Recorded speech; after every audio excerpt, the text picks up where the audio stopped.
shattered glass.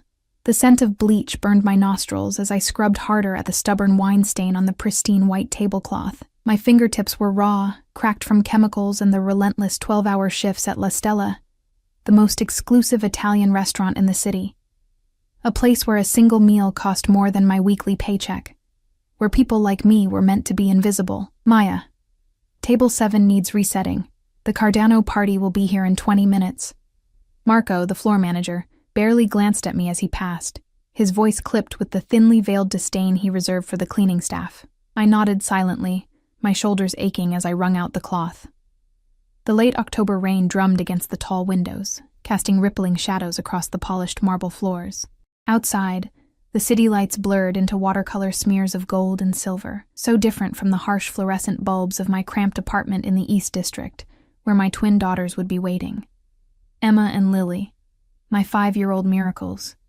The thought of their faces, identical button noses and mismatched socks, was the only thing keeping me upright.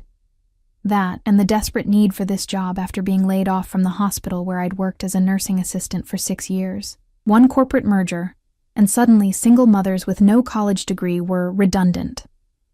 I glanced at my watch. 9:17 p.m. Mrs. Patel from next door would need to leave by 10:30. The twins would be asleep, but I still had 3 more hours on my shift, and the twins' medicine wasn't going to pay for itself. The front door swung open, bringing with it a gust of cold air and the low rumble of expensive cars pulling up to the curb. I quickly gathered my cleaning supplies, making myself scarce as the Cardano party arrived.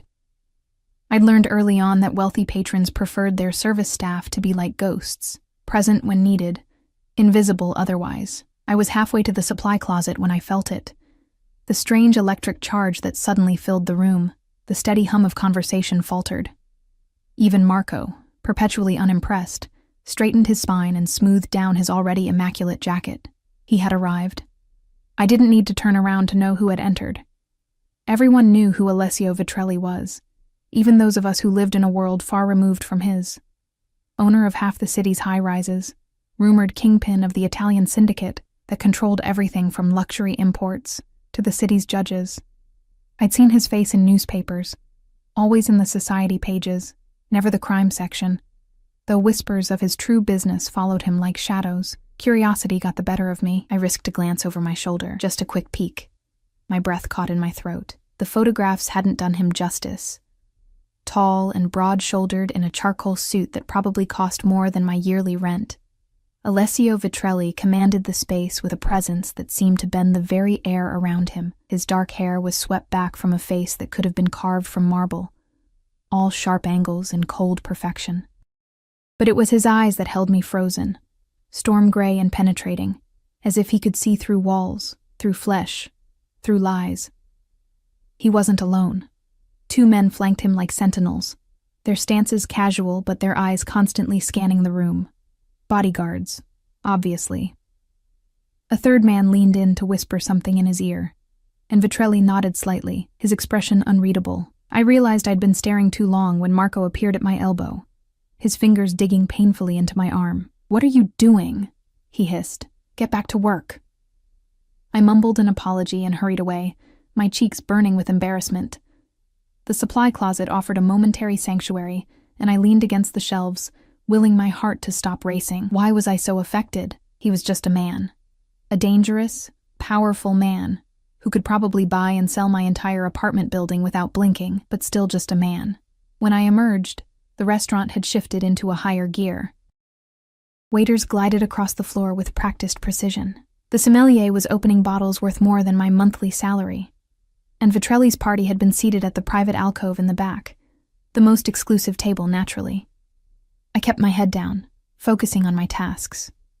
There was a broken glass in the women's restroom that needed cleaning, Marco informed me curtly. As I knelt on the cold tile floor, carefully picking up the shattered pieces, I tried not to think about the twins' coughs that had been getting worse, or the eviction notice taped to our door this morning. 3rd one this year. "Mommy, why do we have to be quiet when the landlord knocks?" Emma had asked last week, her little face scrunched in confusion. I'd pulled her close, breathing in the scent of the dollar store shampoo that never quite got her curls untangled. "It's just a game we play, sweetie," I'd whispered, hating the lie. but hating the fear in her eyes more. A shard of glass sliced into my finger, jolting me back to the present. I bit back a cry as blood welled from the cut. Perfect. Just perfect. I wrapped my finger in a paper towel and finished cleaning up the glass, then slipped out to find a bandage from the first aid kit in the kitchen. The head chef glared as I rummaged through the supplies, but I'd grown accustomed to being treated like an inconvenience. The rest of the night blurred into a montage of spills and stains and aching feet. I was emptying a trash bin near the bar when I heard Marco's panicked voice. "What do you mean we're out of the 82 Brunello? Mr. Vitrelli specifically requested it." The sommelier spread his hands helplessly. "The last bottle was served to the ambassador last week. We have the 86. No. Marco ran a hand through his hair. "You don't substitute what Mr. Vitrelli asks for. Find it. Call other restaurants if you have to." I shouldn't have been listening. Should have kept my head down, stayed invisible. But the twins' faces flashed in my mind. Lily's wheezing that had worsened this morning, the prescription I couldn't afford to fill yet. "Excuse me," I said quietly, before I could think better of it. "I think there's another bottle." Both men turned to stare at me as if a mop had suddenly started speaking. "During inventory last week, I saw a bottle of 82 Brunello that had fallen behind the rack in the private cellar," I continued, my voice growing smaller under their incredulous gazes. "I reported it to Antonio, but he was busy with the delivery." The sommelier's eyes widened. "Show me," he demanded. 5 minutes later, I was vindicated as he carefully extracted the dusty bottle from its hiding place. "This is it," he confirmed, his earlier disdain replaced by something almost like respect. "How did you even notice this?" I shrugged. "I notice things. It's part of cleaning thoroughly." What I didn't say was that I'd spent 6 years in a hospital paying attention to details, because sometimes those details meant life or death. Marco snatched the bottle. "Get back to work," he ordered, but there was less bite in his tone than usual. I retreated to the main floor, resuming my invisible rounds. The restaurant had emptied somewhat, but Vitrelli's party remained, their low conversation occasionally punctuated by laughter. I kept my distance, focusing on the far side of the dining room. It was nearly midnight when disaster struck. I was clearing empty glasses from a recently vacated table when a drunken patron stood up abruptly, bumping into me. The tray tilted, and a half-full champagne flute tipped over the edge, splashing its contents directly onto the plush cream carpet.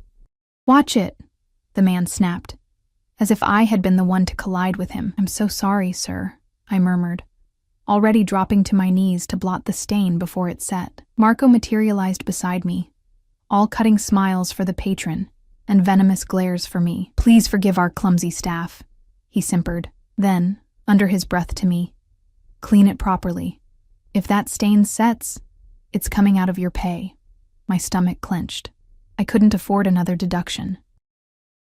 Not with Lily's medication and the rent already overdue. I hurried to get the specialized cleaning solution, then returned to scrub at the stubborn stain.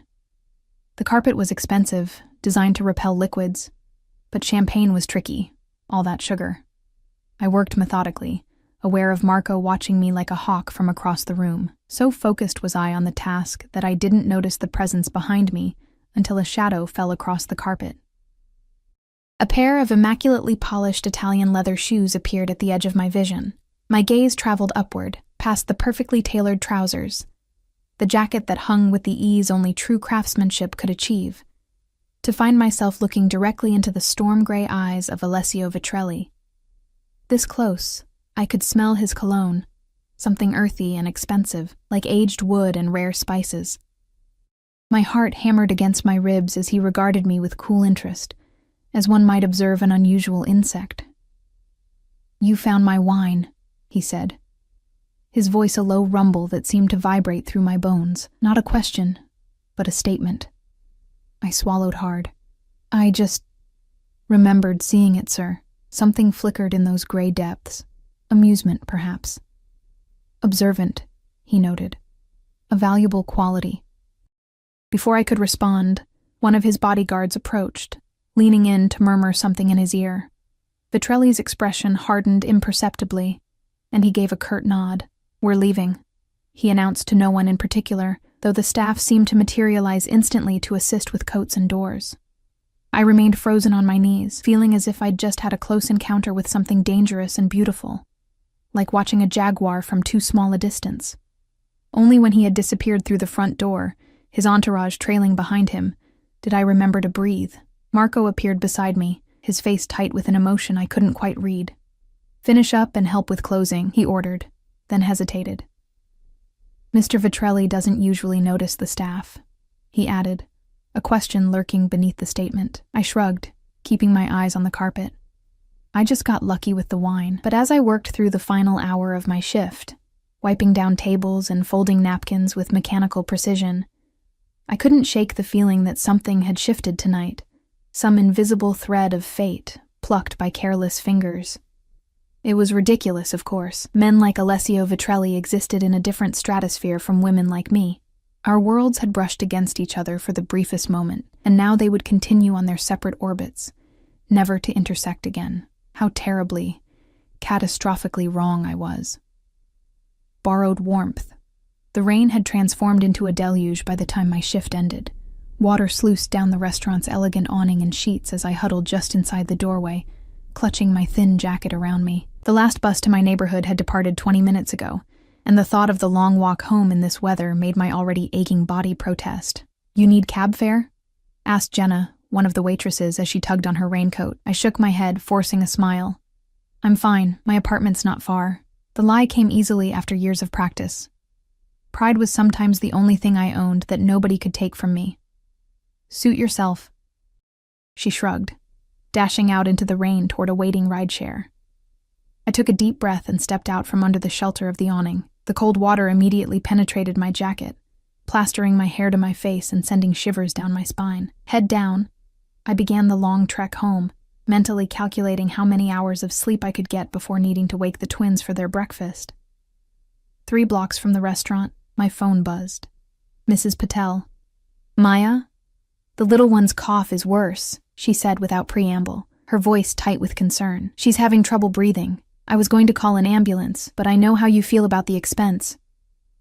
My heart dropped like a stone. "I'm on my way," I said, already breaking into a run, heedless of the rain soaking me to the skin. Lily had been born with asthma, her lungs just a little weaker than her sister's. Usually, her inhaler was enough to manage it, but the change in seasons always made it worse, and the prescription for her stronger medication was sitting unfilled at the pharmacy, because I'd had to choose between that and rent this month.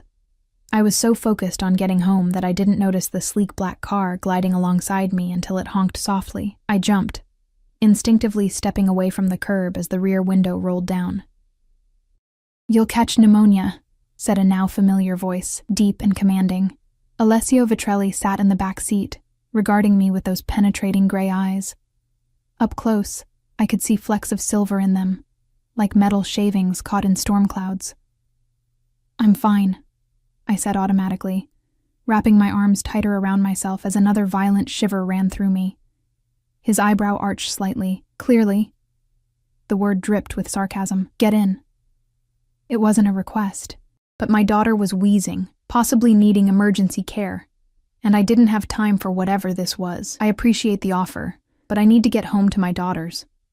One of them is sick." My voice cracked on the last word, betraying my panic. Something shifted in his expression, a barely perceptible softening. "Address?" he asked simply. I hesitated. Every instinct warned against telling this dangerous man where my children slept, but Lily's face floated before me. Her lips tinged blue during her last bad attack, and practicality overrode caution.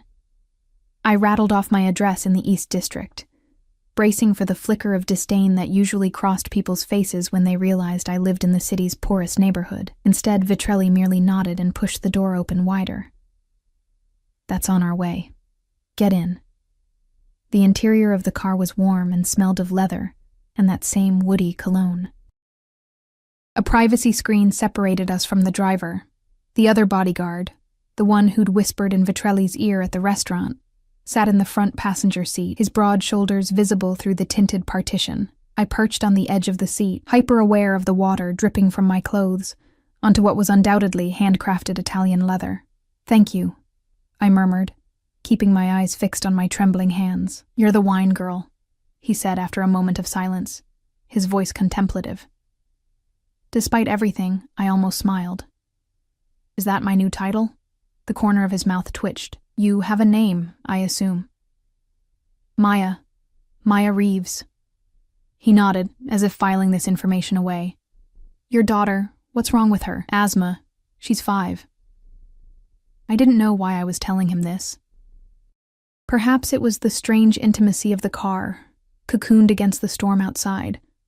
Or perhaps it was simply that no one had asked me a direct question about my children in longer than I could remember.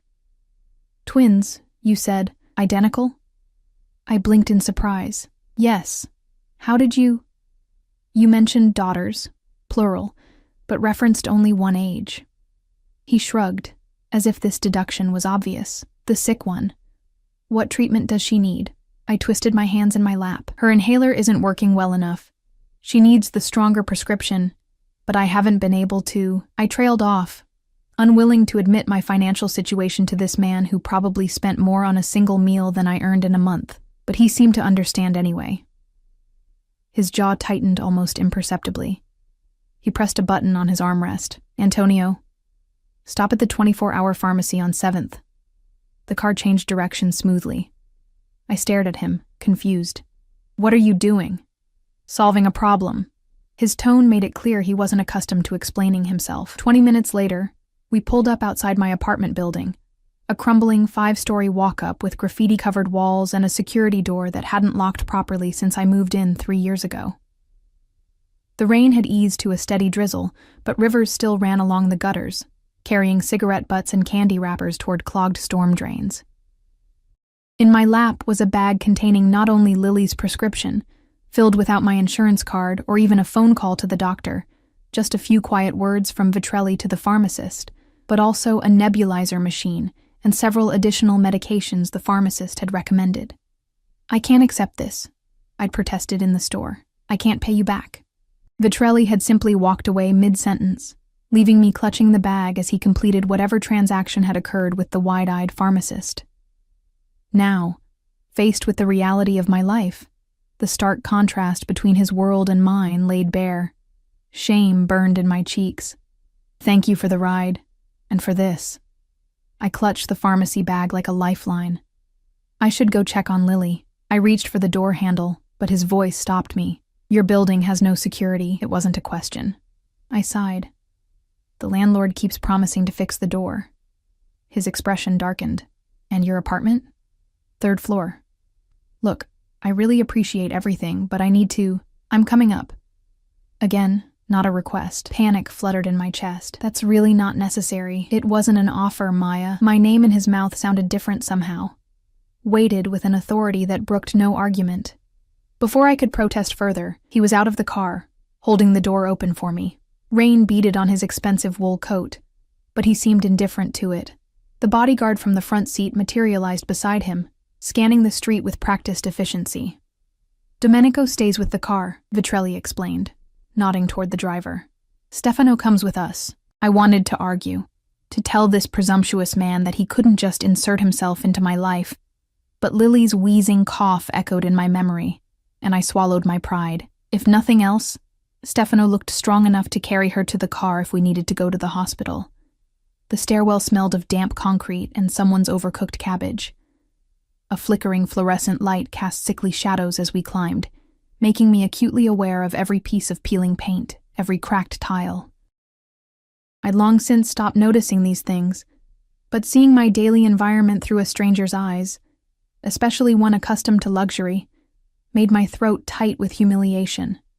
Mrs. Patel's door opened before we reached the 3rd floor. She poked her head out, her silver-streaked hair in a hasty bun, concern etched on her kind face. "Maya, thank goodness. She's been asking for you." Her eyes widened as she registered my companions. "Oh. It's okay, Mrs. Patel. This is—" I faltered, unsure how to introduce Alessio Vitrelli. My boss? My benefactor? The Mafia kingpin who bought my daughter's medicine? "A friend," he supplied smoothly. his voice warmer than I'd heard it before. He extended his hand to my neighbor, Alessio. "Thank you for looking after Maya's daughters." Mrs. Patel blushed like a schoolgirl as she shook his hand. Of course, of course. Such sweet girls. I've moved them to your apartment, Maya." Lily seemed more comfortable in her own bed. I thanked her profusely, promising to bring her famous coconut cookies from the bakery near the restaurant, then hurried the remaining few steps to my door. The lock stuck, as it always did, requiring a specific jiggle and lift maneuver that I performed automatically. My apartment was small, one bedroom that I shared with the twins, a bathroom with temperamental plumbing, and a combined living room or kitchen area that I'd done my best to make cheerful with secondhand furniture and bright throw pillows.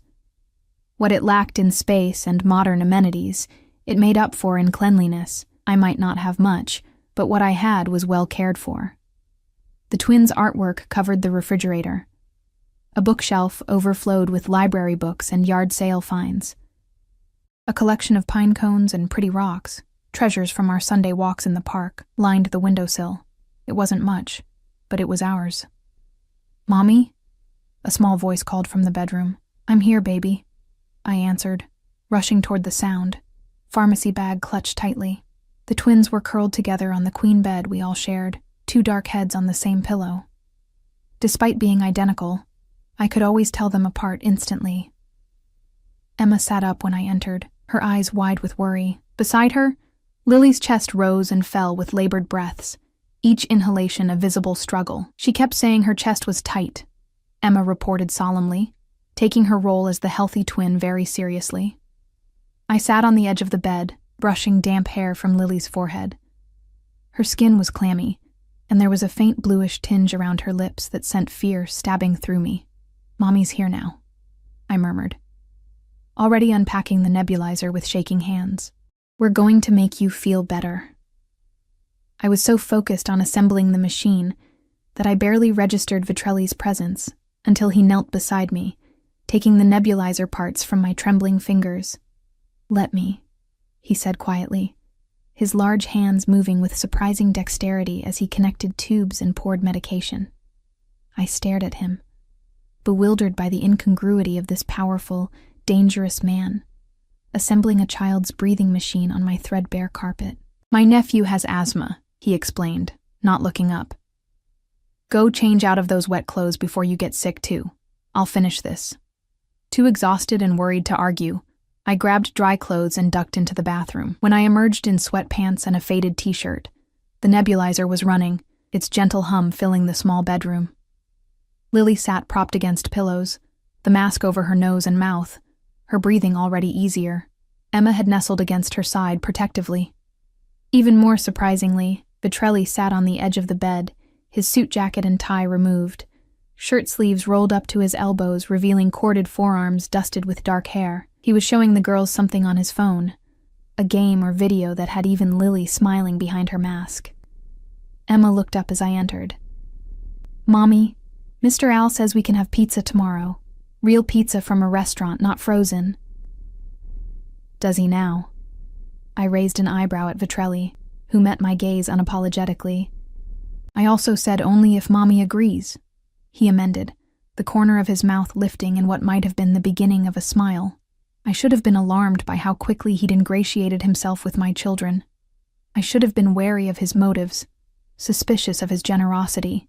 But in that moment, seeing Lily's breathing ease and the worry fade from Emma's small face, I could only feel grateful. "We'll see," I hedged, sitting on Lily's other side and taking her small hand in mine. "How are you feeling, Sweet Pea?" She gave me a thumbs up, her eyes already drooping as the medication took effect, and the adrenaline of fear receded. "The medication will make her sleepy," Vitrelli said softly. "She should keep the mask on for at least 10 minutes. I nodded, gently stroking Lily's hair as her breathing deepened. Emma, never one to be left out, crawled into my lap, her small body warm against mine. "You're all wet, Mommy," she complained, poking at my still damp hair. "It's raining," I explained, dropping a kiss on top of her head. "You should have taken an umbrella," she said with the absolute certainty of a 5-year-old. Vitrelli made a sound that might have been a chuckle. "Smart girl," Emma beamed at the praise, then yawned widely, her own eyelids growing heavy. It was well past midnight, hours after their usual bedtime. "Shall I take the mask when she's done?" Vitrelli asked, his voice low. "You look like you need rest too." I nodded gratefully, suddenly aware of the bone-deep exhaustion weighing me down. The adrenaline that had carried me through the evening was dissipating rapidly, leaving me hollow and drained. The last thing I remembered was leaning back against the headboard, Emma's warm weight against my chest, Lily's hand in mine, and Vitrelli's steady presence keeping watch over us all. I woke to sunlight streaming through the curtains I'd forgotten to close. For a moment, I was disoriented. I never slept past dawn, always up before the twins to prepare for the day. Then the events of the night before came rushing back. The rain, the car, Lily's wheezing, Vitrelli. I sat up abruptly. The twins weren't in bed beside me. Panic jolted through me as I scrambled to my feet, nearly tripping in my haste. "Emma? Lily?" I called, rushing into the living room. The scene that greeted me stopped me in my tracks. My daughters sat at the small kitchen table, giggling as they ate what appeared to be freshly delivered breakfast. Not cereal from a box, but proper croissants and fruit arranged on plates I didn't recognize. And there, leaning against the counter with a mug of coffee in his hand, was Alessio Vitrelli. He'd changed clothes, now wearing a fresh navy shirt and black trousers that still screamed money and power, but were more casual than last night's suit. His dark hair was slightly damp, as if he'd recently showered. "Good morning," he said, his deep voice rumbling through the small space. "Coffee?" I stared at him, speechless. Stefano, the bodyguard, sat by the door, his large frame making my second-hand armchair look like dollhouse furniture. He nodded respectfully in my direction. "Mommy," Emma exclaimed. "Look, we got fancy breakfast, and Mr. Al stayed all night to make sure Lily could breathe. She's much better," Vitrelli added, moving to pour coffee into a second mug. "I took the liberty of calling Marco. You won't be expected at work today."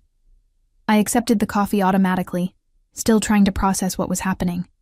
You, stayed all night?" He shrugged, as if spending the night in a cramped apartment in the city's worst neighborhood was something he did regularly. "You and the twins were exhausted. Someone needed to monitor Lily's breathing." "Where did you sleep?" I asked, then immediately regretted the question. It was none of my business, and the knowing look he gave me made heat rise to my cheeks. "The couch is surprisingly comfortable," he replied, amusement evident in his tone. I looked over at the twins, who were happily demolishing their breakfast, apparently completely at ease with the situation. Lily's color was good, her breathing normal. Whatever he'd done, it had worked. "Thank you," I said quietly, meaning it despite my confusion. "For Lily's medicine, for staying, for—" I gestured vaguely at the breakfast. Something flickered in his eyes. Satisfaction, perhaps. "The girls told me about their father," he said, his voice pitched low so the twins couldn't hear. I tensed. "Did they?" "They said he took their college fund and disappeared." His expression hardened, a glimpse of the dangerous man beneath the surprisingly gentle caretaker. "Is that true?" I sighed, taking a sip of the coffee. Rich and smooth, nothing like the instant grounds I usually drank. Jason wasn't prepared for fatherhood. When the twins were 2, he cleaned out our savings account, money I'd been putting aside since before they were born, a little each month, said he needed to find himself. Last I heard, he was in Vegas. "What was his full name?" Vitrelli asked, his tone casual but his eyes intent.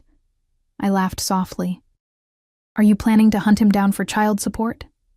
He didn't smile. Perhaps. Something in his expression sent a shiver down my spine, a reminder that beneath the man who had assembled a nebulizer with practiced hands and kept watch over my daughter all night was someone accustomed to power, to control, to getting exactly what he wanted by any means necessary. "It doesn't matter," I said quickly.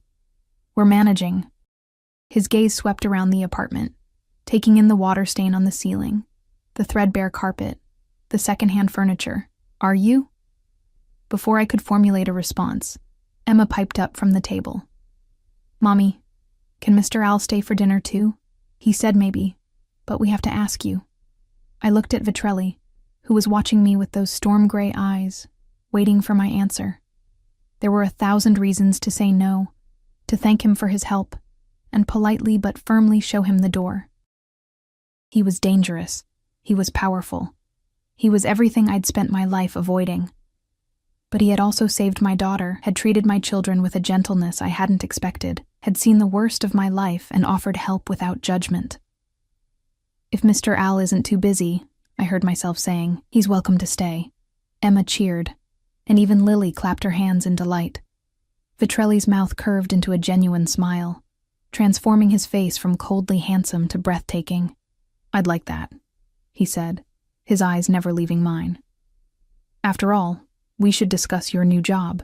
"My new... what?" He sipped his coffee calmly. "I find myself in need of a personal assistant, someone observant, resourceful, with an excellent memory and uncompromising attention to detail." He paused. "The position comes with comprehensive healthcare benefits for you and the twins." My heart stuttered. "You can't just..." "I can," he interrupted softly, "and I am." I opened my mouth to argue, but Emma suddenly appeared at my side, tugging on my hand. "Mommy," she whispered loudly, "Mr. Al told Lily and me that we're going to be okay now. He said he's going to take care of our family." I looked at Vitrelli sharply. "Did he?" He met my gaze steadily, unapologetic. "I protect what's mine, Maya. We're not yours," I replied automatically, even as something warm and dangerous unfurled in my chest. His smile was slow and certain, like a man who had all the time in the world and knew exactly how the game would end. "Not yet," he agreed, "but you will be." Gilded cage. 2 weeks later, I still couldn't quite believe the turn my life had taken. The day after Lily's asthma attack, Alessio had sent movers to pack up our meager belongings.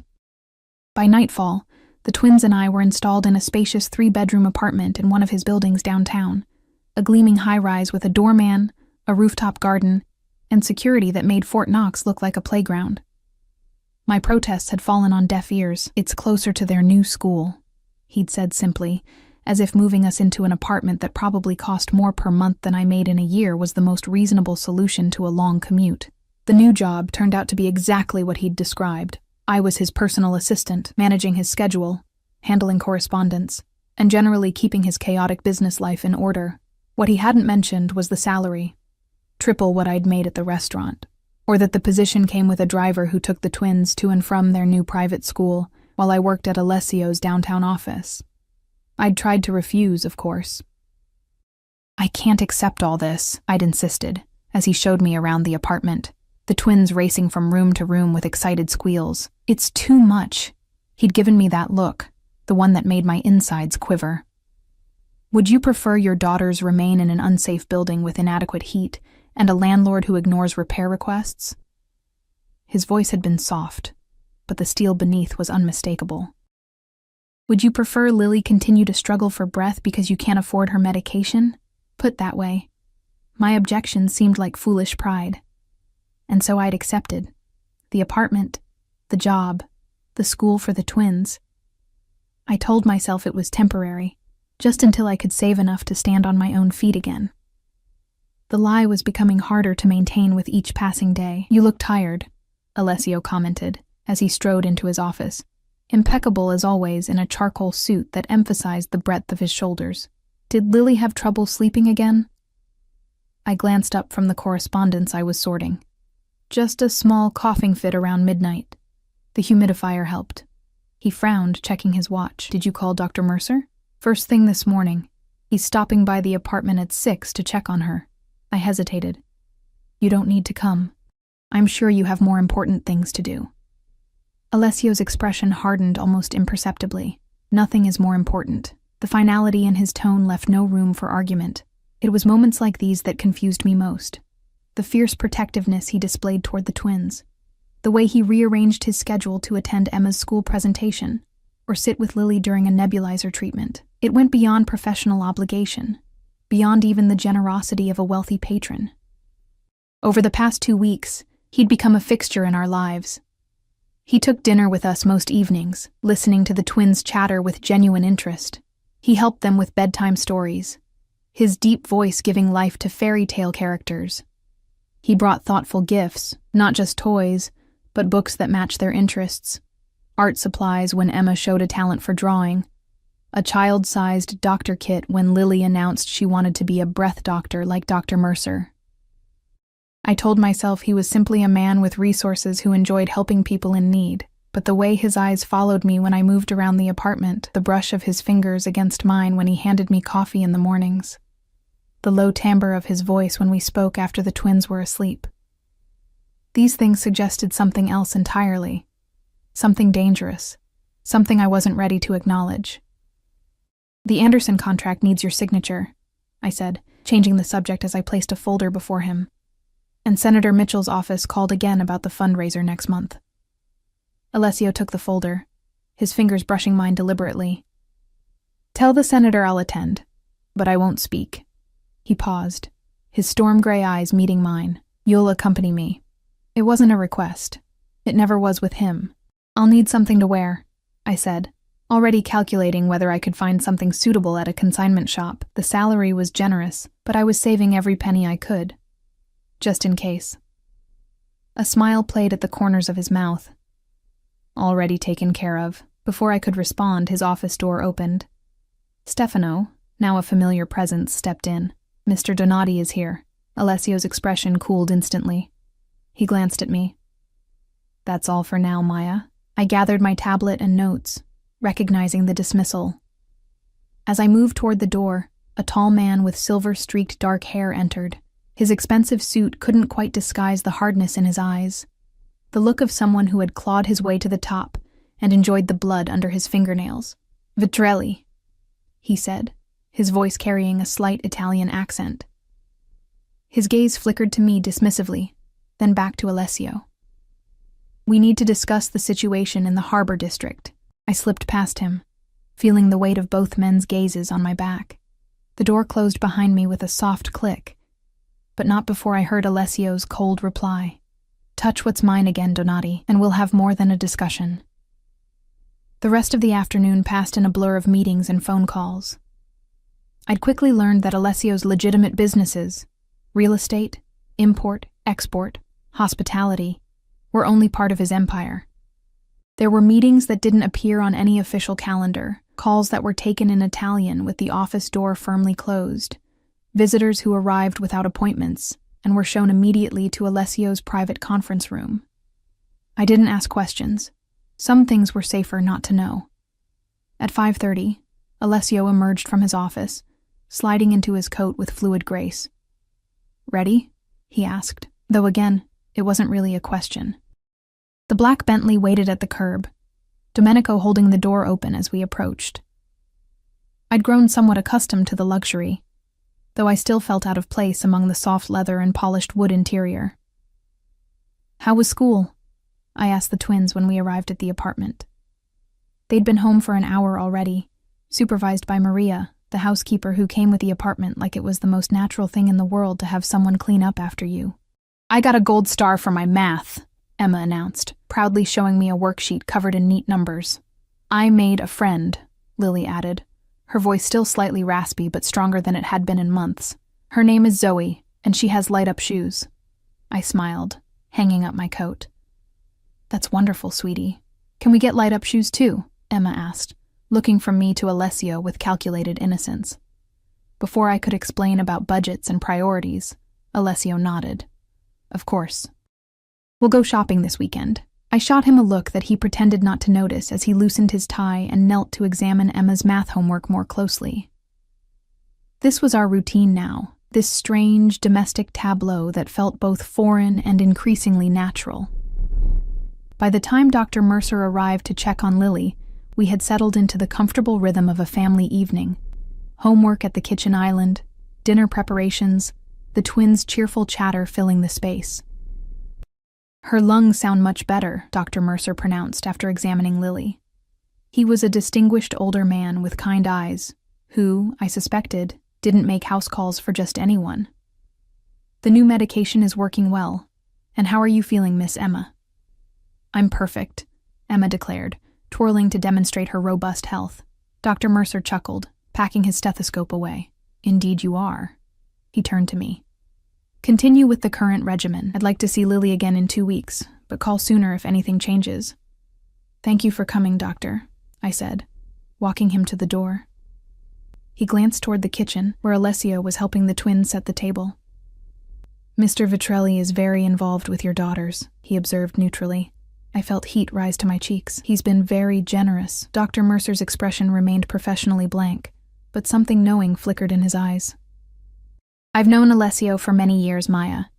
He's never shown this kind of interest in, he paused delicately, in family life.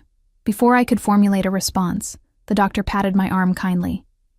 Call if you need anything, day or night. After dinner, bath time and 2 bedtime stories.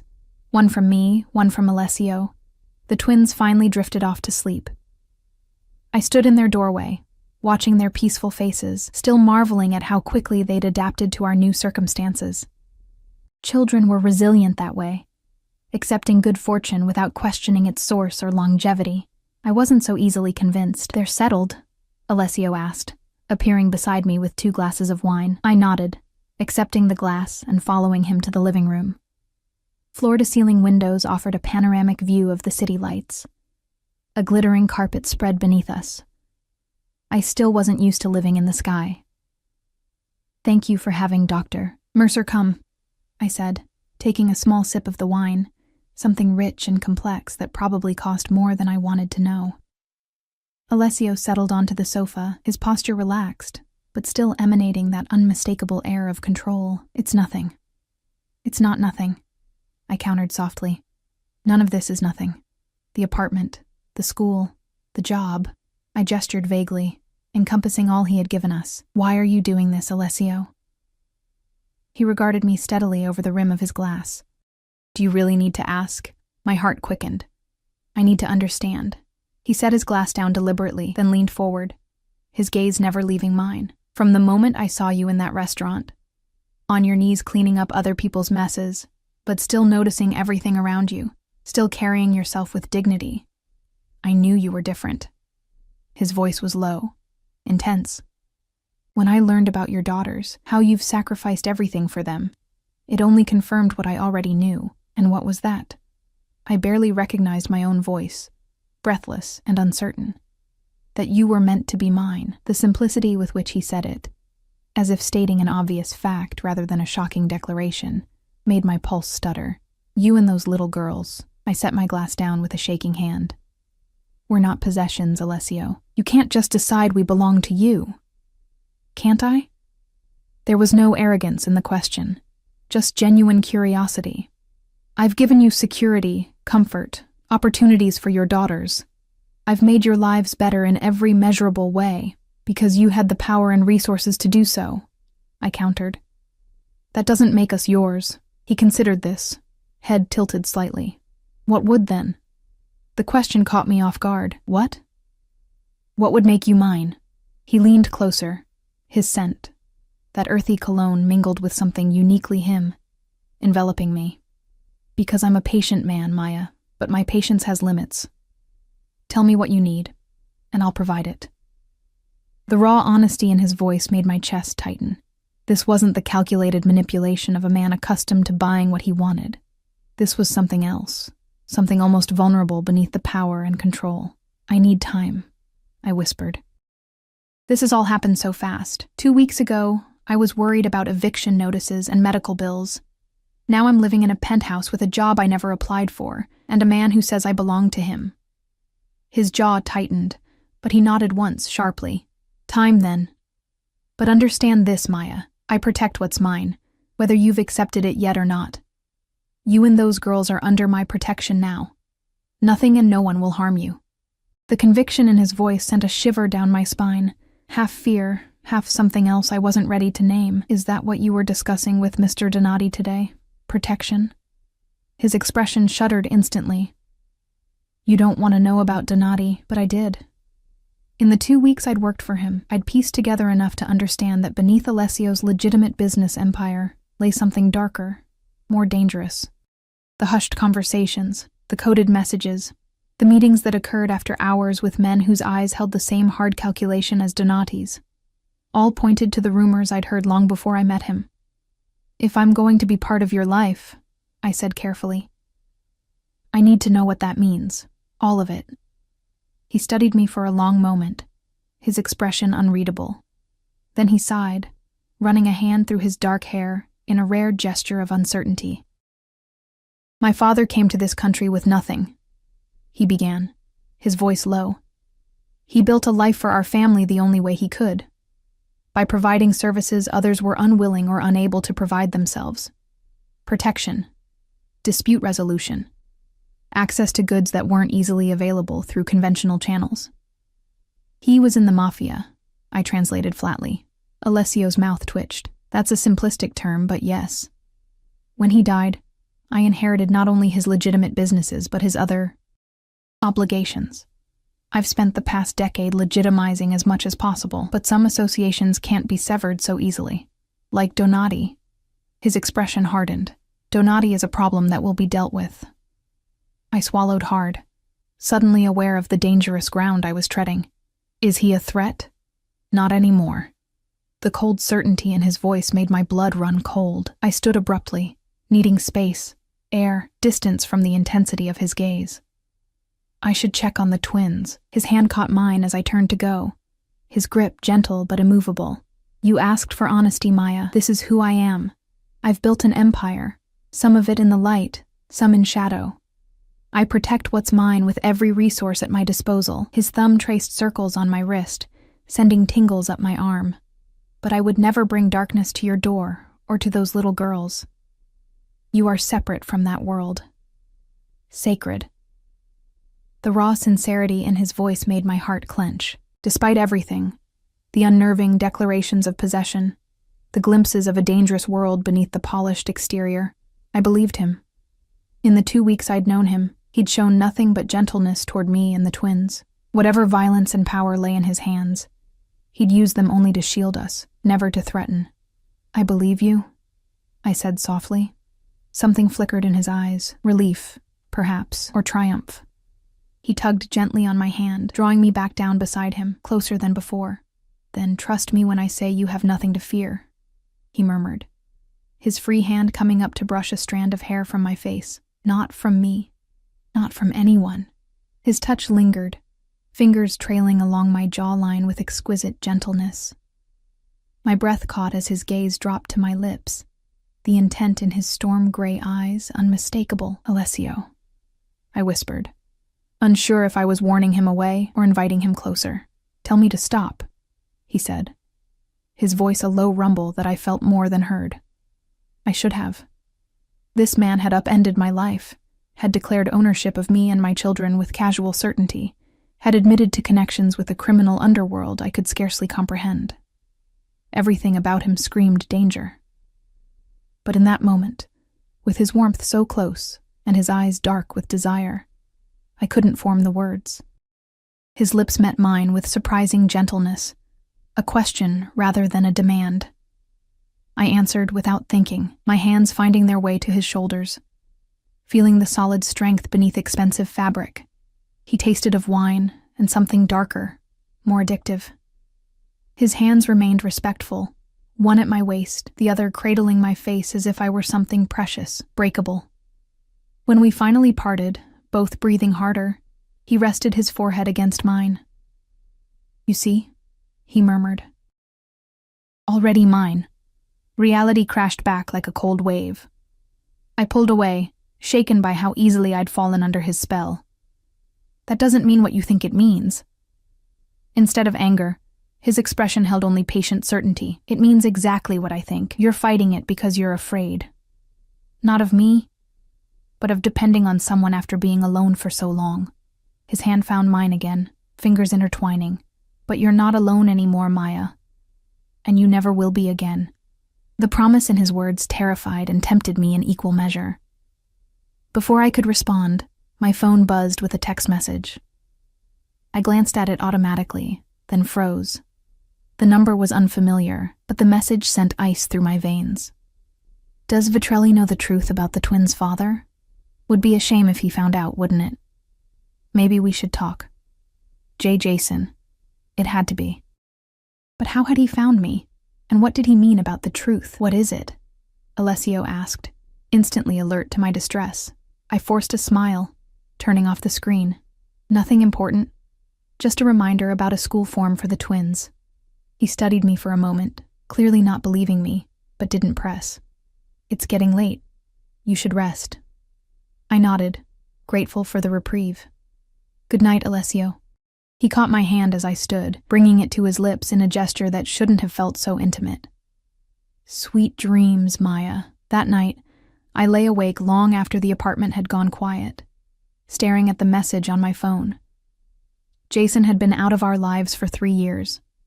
Why resurface now? And how had he even known about Alessio? The sick feeling in my stomach intensified as I considered the implications. If Jason was back, if he started making demands or threats, everything I'd built for the twins could come crashing down. Worse, if Alessio discovered the secret I'd kept hidden for 5 years, his protection might vanish as quickly as it had appeared. Because the truth was, Jason wasn't just some boyfriend who'd stolen our savings and disappeared. He was the twins' father on paper only. The real father was a man I'd met just once.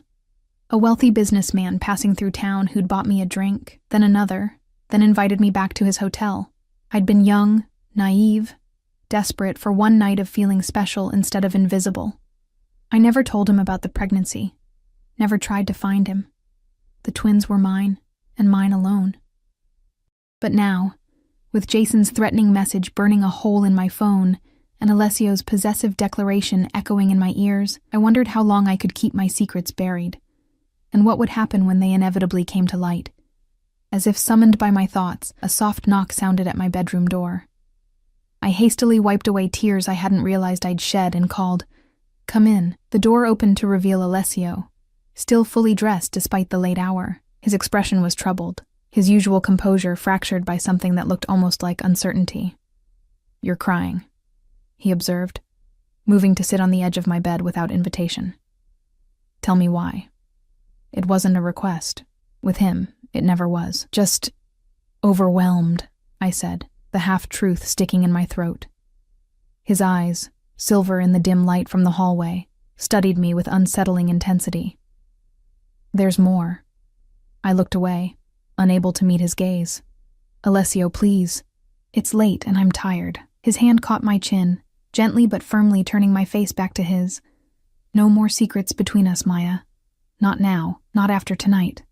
One kiss." And he thought he had the right to all my truths.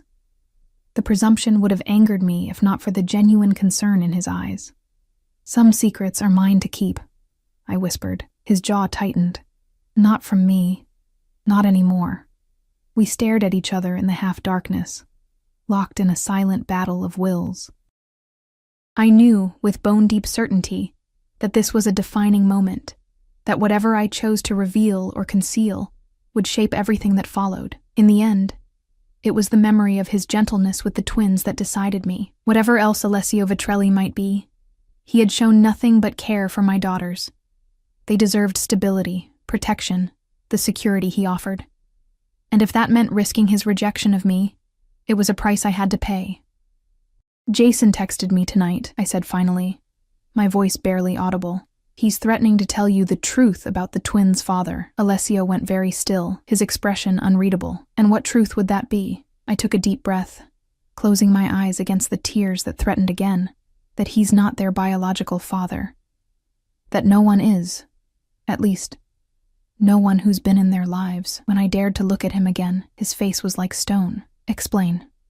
"The loneliness after my mother died. The night in the hotel bar, the handsome stranger whose name I barely remembered, whose face had blurred in my memory, until all that remained was the kindness in his eyes when he'd kissed me goodbye in the morning.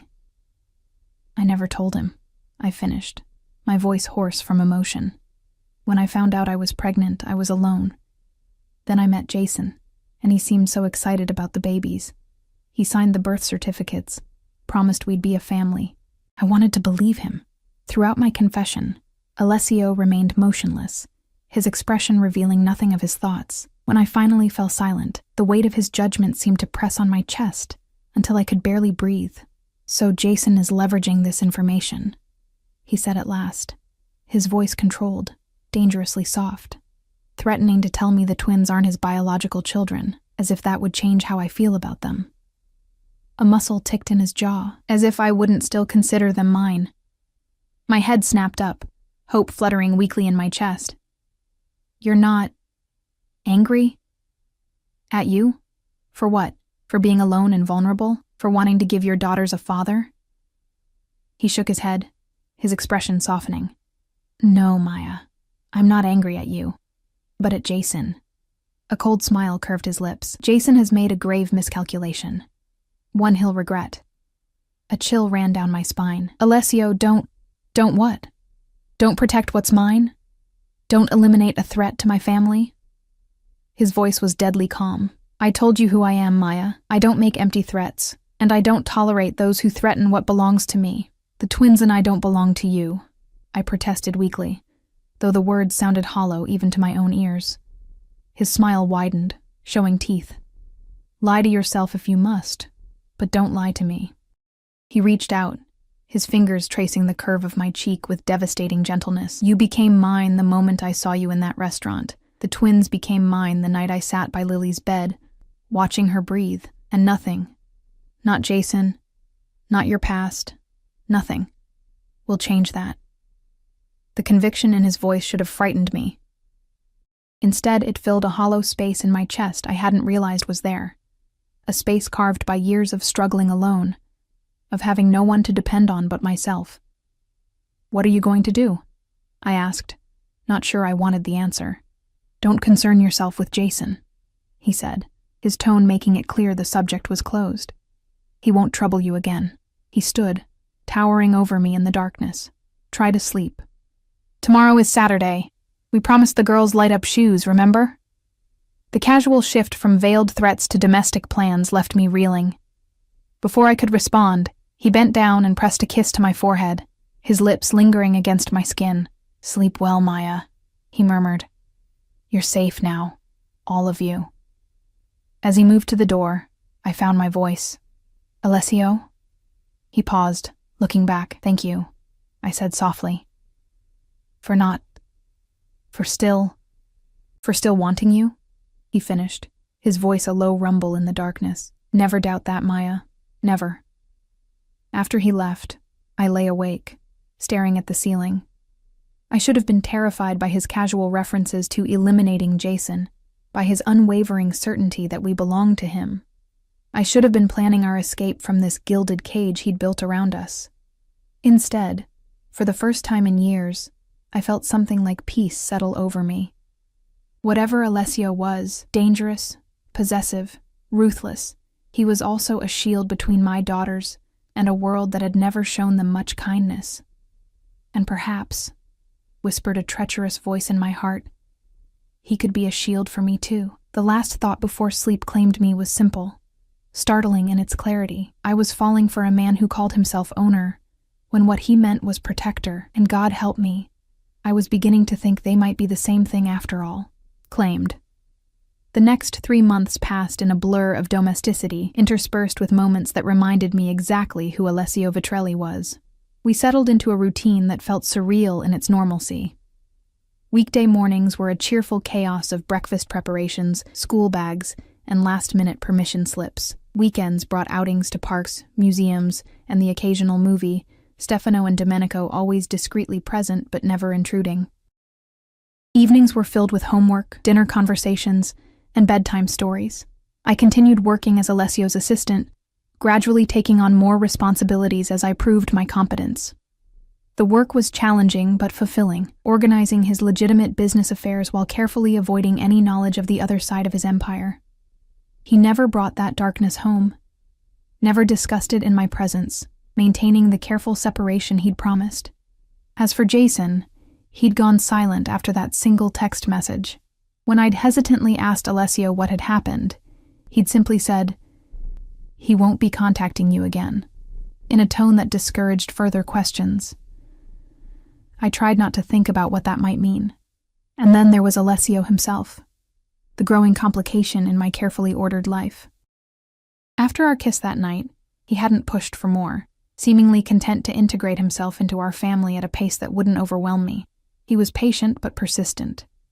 His intentions clear in every lingering touch, every heated glance, every domestic decision made with an assumption of permanence. Lily needs a follow-up with Dr. Weber next month, he'd say.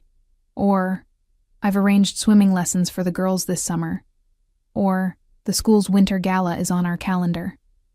Our calendar. Our family. Our life together.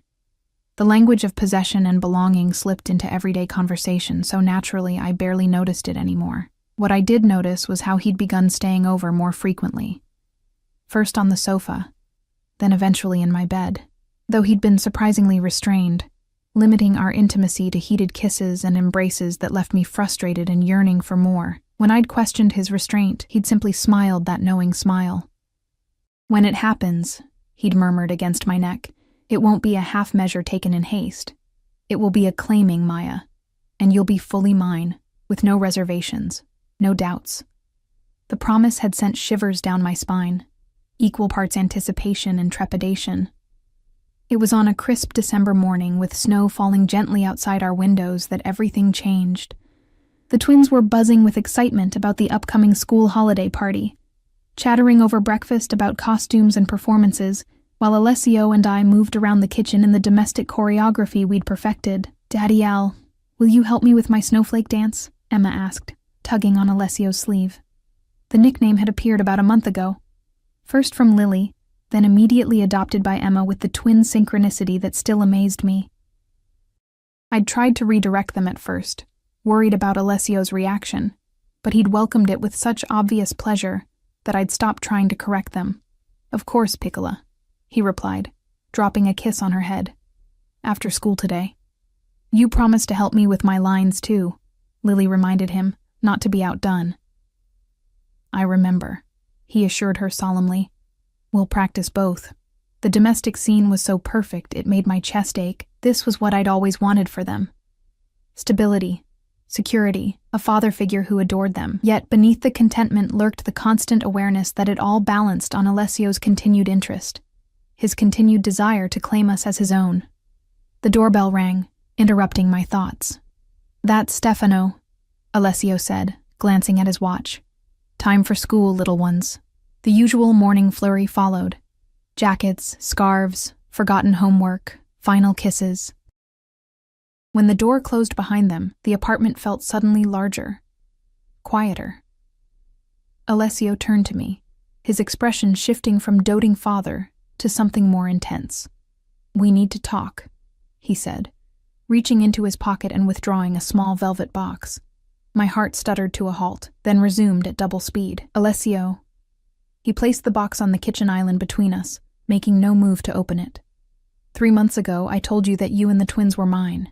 I've given you time to accept that truth, to see that I can be what you all need. I stared at the velvet box, unable to tear my gaze away. Is that what I think it is? Look at me, Maya. I forced my eyes up to his. The intensity in his storm-gray gaze nearly knocked the breath from my lungs. I want to make it official, he continued. I want the twins to be legally mine.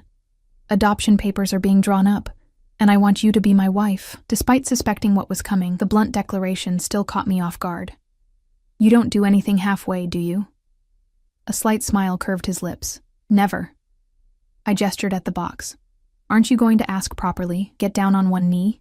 His eyebrow arched. I don't beg, Maya, even for things I want desperately. His voice softened. But I will ask. Will you marry me? Will you allow me to adopt Emma and Lily? To give them my name, my protection, everything I have to offer? The question hung between us, weighted with significance beyond an ordinary proposal. This wasn't just about love or companionship, though I couldn't deny those feelings had grown steadily over our months together. This was about accepting all of him. The tender father who braided the twins' hair, the powerful businessman who commanded respect, and the dangerous man who made problems disappear. If I say yes, I began carefully, I need promises from you. His expression remained impassive, but I'd learned to read the minute changes, the slight tightening around his eyes that indicated wariness. What promises? The twins must always be shielded from your other business. Completely. He inclined his head. That was never in question. I won't be involved in anything illegal. I won't turn a blind eye if you ever put them at risk through your connections. Their safety is my highest priority, he said, his voice hardening. I would die before allowing harm to come to them. Or to you. I took a deep breath. And I need to know what happened to Jason. This time his expression did change. A flash of something cold and deadly in his eyes before he controlled it. Why? Because I need to know what kind of man I'm agreeing to marry, I said steadily. What kind of father my daughters will have. Alessio was silent for a long moment, studying me with unsettling intensity. Finally, he sighed, running a hand through his dark hair. Jason is alive, if that's your concern, he said flatly. He's currently employed on an oil rig in the North Sea, a job that pays exceptionally well and will keep him occupied for the foreseeable future. He signed away any claim to the twins in exchange for the position, and a significant sum deposited in an offshore account. Relief washed through me. I'd feared much worse. You didn't kill him? Alessio's mouth twisted. He's not worth the complication. Besides, dead men sometimes leave messy questions. Living men who understand the consequences of crossing me are much more useful. The cold practicality in his voice reminded me of exactly who he was. Not just the man who read bedtime stories and attended school functions, but someone who calculated the strategic value of life and death with dispassionate precision. And if I say no? I asked quietly. To the proposal? To the adoption? What then? Something flashed in his eyes. Pain. Quickly masked. Then we continue as we are. I'm a patient man, Maya. The twins already think of me as their father. You're already in my bed, even if we haven't yet consummated what we both want.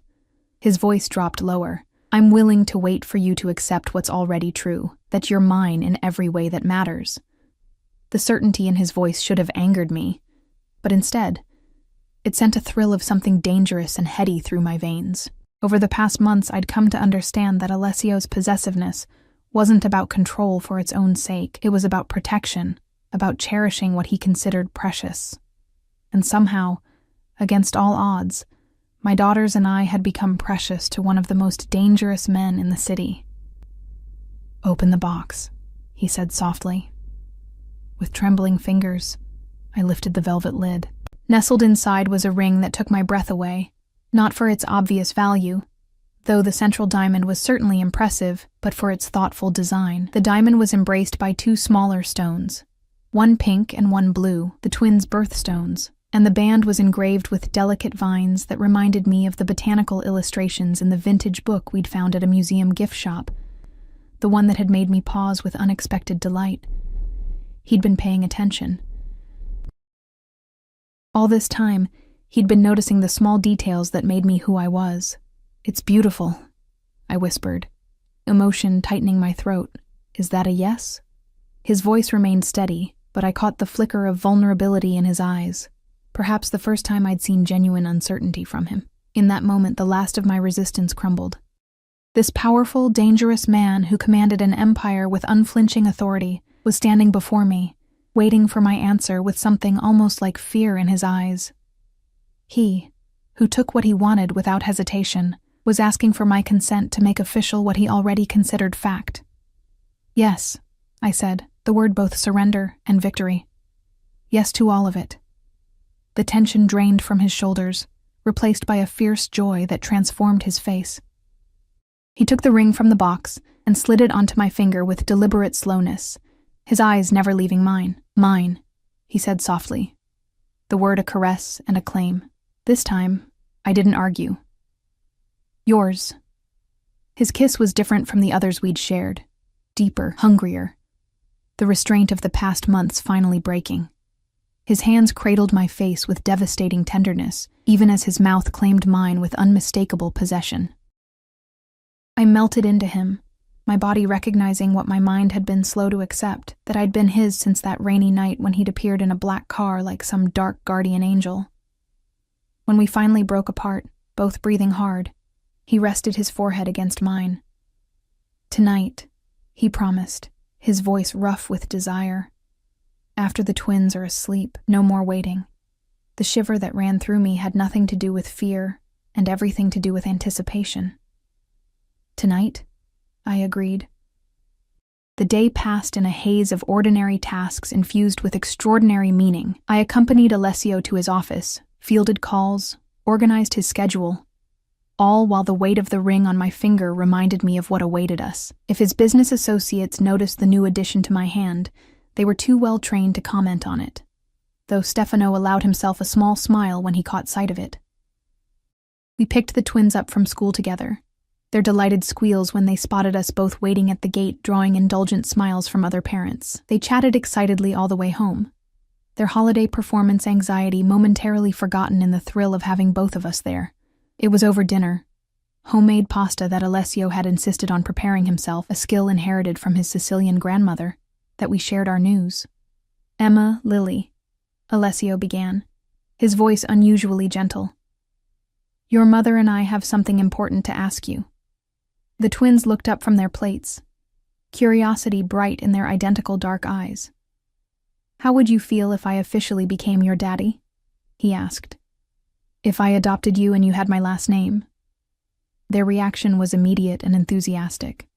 Emma launched herself from her chair to throw her arms around his neck, while Lily's eyes widened with delight.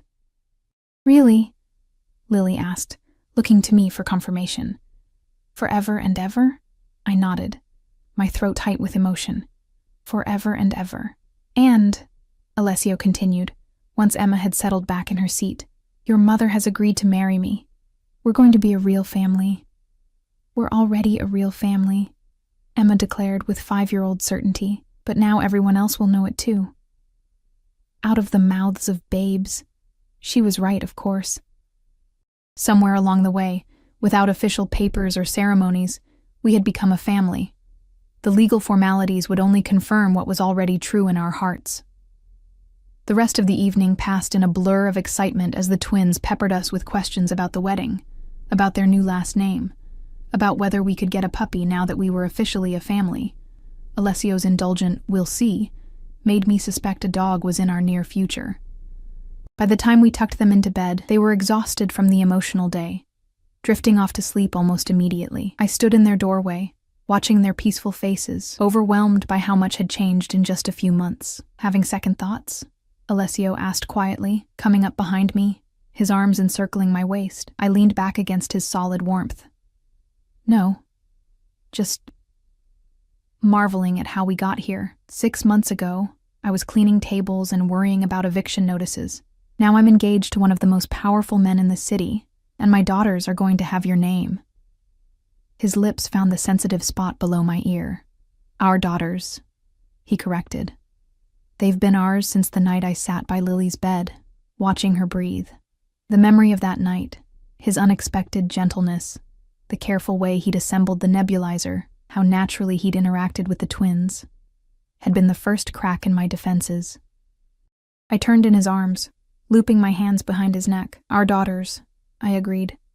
"But you have to help me keep them from becoming completely spoiled. No more impulsive shopping sprees or surprise ponies." He grinned, unrepentant. "I make no promises, but I will consult you first. That's all I ask." His expression grew serious, his hands tightening on my waist. "Are you ready for tonight, Maya? For what it means?" The heat in his eyes made my pulse quicken. "Yes." "Once we do this, there's no going back," he warned softly. "You'll be mine completely, body, heart, future. I don't share what belongs to me and I don't let it go." The possessiveness in his voice should have alarmed me, but instead, it sent a thrill of anticipation down my spine. Over these months, I'd come to understand that Alessio's need to possess wasn't about control for its own sake. It was about protection, about cherishing what he valued above all else. "I understand," I whispered. His smile was slow and predatory. "Do you?" Before I could respond, he swept me into his arms with startling ease, carrying me toward the master bedroom. I wrapped my arms around his neck, breathless with anticipation and a strange sense of inevitability, as if every moment since that rainy night had been leading us here, to this claiming. The bedroom door closed behind us with a soft click, and Alessio set me gently on my feet. His eyes never left mine as he began unbuttoning his shirt with deliberate slowness. "Last chance to change your mind," he said, his voice rough with desire. In answer, I reached for the hem of my own sweater, pulling it over my head in one fluid motion. His eyes darkened as they took in the simple lace of my bra, his control visibly fraying. "No going back," I agreed softly, reaching for him. What followed was everything he'd promised, acclaiming in the truest sense, his hands and mouth learning every inch of me with possessive thoroughness, his whispered Italian endearments and commands leaving me breathless. There was tenderness in his touch, but also an unmistakable ownership that should have frightened me, but instead drove me higher, until pleasure crested in waves that left me gasping his name. Afterward, as we lay tangled in sheets, my head on his chest and his fingers tracing patterns on my bare shoulder, he spoke the words I'd been waiting to hear. "I love you," he said simply. "You and the twins. You're everything I never knew I needed." I lifted my head to look at him, finding unexpected vulnerability in his storm-gray eyes. "I love you too," I whispered, the truth of it settling into my bones. "Even though you're bossy and overprotective and impossibly stubborn." He laughed, the sound rumbling through his chest against my ear. "You wouldn't want me any other way." "No," I agreed, smiling. "I wouldn't." We fell into comfortable silence, the gentle rhythm of his heartbeat lulling me toward sleep. Just as I was drifting off, a small sound from the doorway caught my attention. Emma stood there in her favorite unicorn pajamas, her dark hair tousled from sleep, her eyes wide. "Emma?" I sat up quickly, clutching the sheet to my chest. "What's wrong, sweetie?" "Lily had a bad dream," she reported solemnly. "She's crying." Before I could move, Alessio was already out of bed, pulling on his discarded pants with efficient movements. "I'll check on her," he said, dropping a kiss on my forehead. "You rest." I watched as he scooped Emma into his arms, her small hands immediately wrapping around his neck with complete trust. He whispered something that made her giggle, then carried her back toward the twins' room with the easy confidence of a man who had found his place in the world. My fiancé, my daughter's father, a dangerous man to the rest of the world, but to us, a protector, a provider, a safe harbor. I settled back against the pillows, fingering the engagement ring that sparkled in the soft light from the bedside lamp. The path that had led us here was unconventional, to say the least. From a chance meeting in a restaurant to a rainy night rescue, from a mafia boss's unexpected kindness to a family forged in the most unlikely circumstances. 6 months ago, I'd been a single mother struggling to keep my daughters fed and housed, invisible to the world of power and privilege that Alessio inhabited. Now I was about to become his wife. The twins were about to become his legal daughters, and the future stretched before us, complex perhaps, given who he was, but secure in ways I'd never dared to hope for. I heard his voice in the other room, deep and soothing as he comforted Lily, followed by the twins' soft laughter. The sound wrapped around my heart like a warm embrace. Whatever complications came with loving a man like Alessio Vitrelli, this made it all worthwhile. The family we'd become, the love that had grown between us, the certainty that my daughters would never again want for anything, least of all, a father's devotion. When he returned to our bedroom sometime later, his expression was soft with an emotion I was still getting used to seeing on his usually guarded face. "Everything okay?" I asked, as he slid back into bed beside me. He nodded, gathering me against his chest. "Lily had a dream that we moved away and left her behind. I promised her that would never happen. That we're a family now, and families stay together. Always the protector," I murmured, pressing a kiss to his shoulder. "Always," he agreed, his arms tightening around me. "For as long as you and the girls are mine." As I drifted toward sleep in the safety of his embrace, I realized that what had once seemed like a possessive claim had transformed into the most precious promise. In Alessio's world, to belong to him meant to be cherished, protected, prioritized above all else. His insistence that we were his wasn't about ownership in the way I'd initially feared. It was about commitment, about a man who had found something worth fighting for, worth changing for, worth building a future around. And somehow, Against all odds, that something was us. The last thought before sleep claimed me was how strange life could be, that I would find completion in the arms of a man who had once terrified me, that my daughters would find a father in the most unexpected place, that what had begun as a desperate night in the rain would end in a love so fierce it redefined everything I thought I knew about belonging. Mine, Alessio whispered against my hair, already half asleep himself. My family. This time, I didn't correct him, because he was right. We were his, just as completely as he was ours. And in that mutual claiming, we had found something precious and rare. A love strong enough to build a future on. A family forged not by blood but by choice. And a home where we all, finally, truly belonged.